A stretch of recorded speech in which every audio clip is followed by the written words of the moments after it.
Bonjour à toutes et à tous. Merci pour vos commentaires sur la dernière vidéo qui ont été très enrichissants. Toutefois, je pense qu'il est important d'apporter quelques précisions, car je constate que certains points sont mal compris. Je continue de penser tout ce que j'ai dit à propos de la formidable sagesse de Jésus sur le fait d'aimer ses ennemis, de les bénir. Je constate juste que certains considèrent cela comme une excuse pour accepter l'inacceptable, devenir passif et subir des maltraitances. Mais pour aimer à la manière de Jésus, il ne faut pas être faible et passif. Au contraire, il faut avoir développé des qualités, avoir appris à se dépasser, à aller au-delà des difficultés pour la gloire de Dieu. Et bien souvent, certaines personnes acceptent de se laisser maltraiter sous prétexte qu'il faut aimer. Mais ce n'est pas de l'amour, cela. C'est de la faiblesse. Il faut apprendre la différence entre riposter avec l'amour au lieu de riposter avec la violence. Ce n'est pas la même chose que de ne pas riposter du tout et d'être un faible qui subit. Cette attitude laisse au contraire le terrain pour les malfaiteurs, les arnaqueurs, les gens mal intentionnés, car ils vous prennent pour une proie facile et ainsi votre passivité les aide à réaliser leurs actes criminels. Donc, je le répète, aimer son ennemi, le bénir, cela ne signifie pas dire oui à tout. Un véritable chrétien n'est pas cette caricature de petite personne faible qui accepte d'être un paillasson. C'est tout l'inverse. Un véritable chrétien est fort et courageux. Quand il voit le mal, il s'interpose, il agit. Mais il ne le fait pas à la manière du commun des mortels, avec la violence, les insultes, les reproches, les menaces. Non. Il le fait avec amour, un véritable amour. C'est pour cela que je vous ai parlé dans des précédentes vidéos de l'amour de soi. Car si vous ne vous aimez pas, vous êtes incapable de vous respecter et vous agissez comme des acteurs, des forces souterraines, avec la bonne conscience d'être gentil. Ou vous êtes sans doute scandalisé en vous disant « Mais je suis gentil, j'aide les autres ». En disant oui à un arnaqueur, quelle aide lui apportez-vous? Aucune. Au contraire, vous lui montrez qu'il a raison d'arnaquer, vu que cela fonctionne avec vous. Certains me disent qu'ainsi, en étant gentils, les autres vont les aimer. Mais bien souvent, ceux qui cherchent toujours l'approbation et l'amour des autres sont dans une quête interminable. Car ils cherchent chez les autres ce qu'ils n'ont pas en eux-mêmes, et donc ne le trouveront jamais. Si vous avez trouvé Dieu en vous, et que vous l'aimez, alors c'est l'inverse qui se produit. Même si toute la terre vous déteste et que vous ressentez l'amour de Dieu, eh bien vous aimez toute la terre et êtes dans la félicité. En vous aimant, vous vous respectez et vous savez si vous agissez par amour véritable ou par faiblesse. Donc je le répète, un chrétien est fort. Il a travaillé sur lui-même et son amour envers Dieu et les autres est le résultat d'un immense accomplissement. S'il dit oui à quelqu'un, c'est car il sait que son oui est sincère. Il n'est pas là pour être gentil, être politiquement correct, être bien vu ou être dans le retour sur investissement. Et s'il dit non, c'est car il a réfléchi. Il ne le fait pas par orgueil, par tromperie, par mesquinerie, par radinerie, non. C'est car il sait qu'on attaque son sanctuaire intérieur. Et ce sanctuaire ne doit être accessible que par Dieu et aucun humain n'a le droit de s'y rendre. Apprenez, au-delà de tout, à être honnête envers vous-même et savoir pourquoi vous agissez.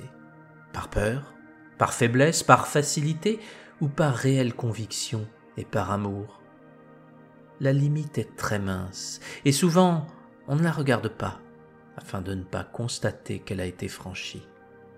Je sais que ce discours n'est pas très populaire. J'ai lu des commentaires de personnes qui me disaient que c'était trop difficile d'imiter Jésus, qu'elles n'y arrivaient pas, que cela était réservé à Dieu et que cela n'était pas pour eux. Faites comme bon vous semble et vivez la vie que vous vivez. Mais ne vous dites pas chrétien en ce cas. Dans la précédente vidéo, ma dernière citation de Jésus était « Soyez parfaits comme votre Père céleste est parfait ». Jésus vous montre le chemin. Vous devez aller jusqu'à la perfection. Certains diront que la perfection est impossible. Sans doute, êtes-vous plus sage que Jésus? méditez plutôt ces paroles et vous comprendrez beaucoup de choses et de mystères. C'est là que vous prenez conscience qu'être chrétien est le travail de toute une vie. Si vous n'arrivez pas à avoir autant d'amour que Jésus, c'est tout à fait normal.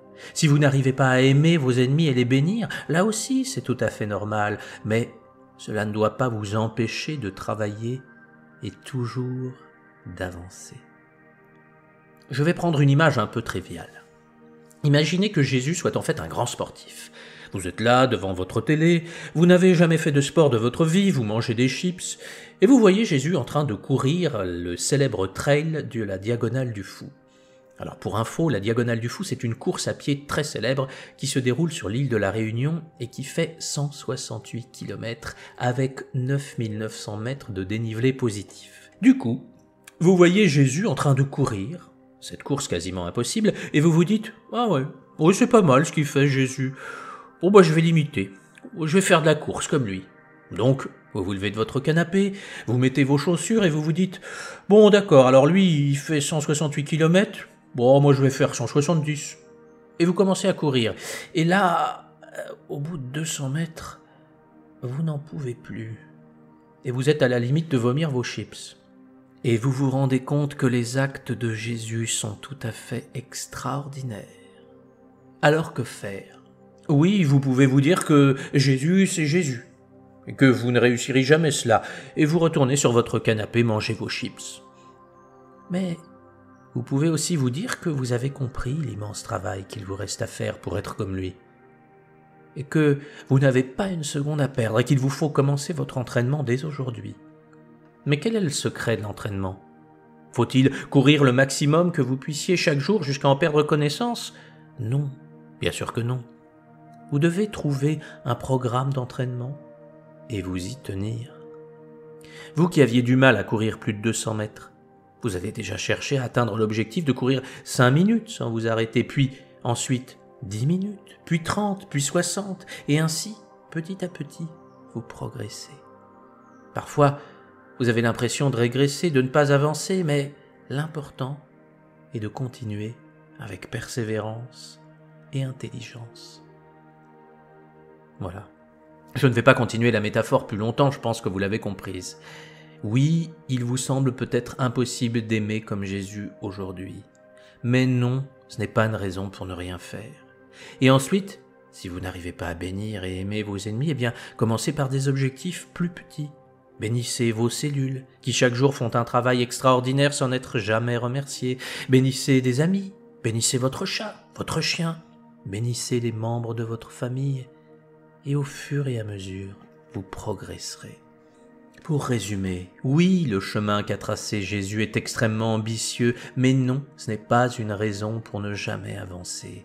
Développez un amour fort, un amour puissant, un amour qui vous ressource et non qui vous épuise, un amour divin. Gardez en tête qu'un chrétien est puissant, qu'il rayonne une lumière magnifique et que le ciel peut compter sur lui.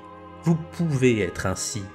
Même si votre vie n'est pas au beau fixe, même si vous ne réussissez pas tout, même si vous pensez qu'il est trop tard, agissez toujours, avancez toujours, aimez toujours, jusqu'à la dernière seconde de votre vie.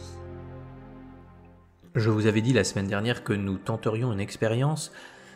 Cela va être décalé d'une semaine ou deux, l'idée étant de pouvoir nous réunir ensemble à plusieurs pour une intention de prière ou pour une prière. Je voudrais savoir si certains d'entre vous sont intéressés. N'hésitez pas à me le dire en commentaire ou à me contacter. Donc en description, vous trouverez tous les liens pour me contacter sur les réseaux sociaux et par mail. Si vous avez des intentions de prière pour des personnes qui ne vont pas dans votre famille ou pour vous-même, n'hésitez pas à le dire, et si vous êtes intéressé par participer à ce groupe, dites-le moi là aussi que je puisse évaluer s'il y a un certain nombre de personnes ou s'il n'y a pas assez de personnes pour réaliser cette expérience. Et si jamais je n'ai pas été assez clair, dites-le moi aussi en commentaire, je referai quelques précisions. Très bonne semaine à vous, je vous souhaite le meilleur.